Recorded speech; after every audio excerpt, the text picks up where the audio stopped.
நினைச்சோம் நம்ம captain பிரபாகரனுக்கு sir captain பிரபாகரன்ல வர நம்ம அழகு சுந்தரத்தை நம்ம விஜயகாந்த் ஐயாவை கேப்டன் அவ்வளவு அருமையா காட்டி இருக்கிறாங்க, ரொம்ப பெருமையா காட்டியிருக்காங்க.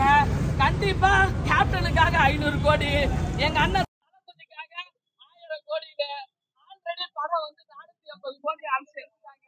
25வது படம் இது. அவங்க கேரியர்லயும் மிகப்பெரிய வெற்றி பெற்ற படமா இருக்கும். அவங்களோட முதல் படம் கட்டுமரக்காரனு, அதுல பிரபுதாஸ் தான் அந்த ஏசி கம்பெனிக்கு ஃபர்ஸ்ட் வாய்ப்பை கொடுத்தாங்க. இப்ப பெஸ்ட் வாய்ப்பு நம்ம தளபதி கொடுத்திருக்காரு. படம் அந்த அந்த ஷோஸ் 5000 தேட்டர்ல வெளியிட்டு இருக்கிறாங்க. இந்த படம் அவரோட வரலாற்றுலயே இல்லையோ ஃபீட் பண்ணிட்டு இந்த படம் மாபெரும் சக்சஸ் தான். இந்த படம் அமையும். இன்றைய தளபதி, நாளைய future CM. All the best. வணக்கம். சூப்பர்கா.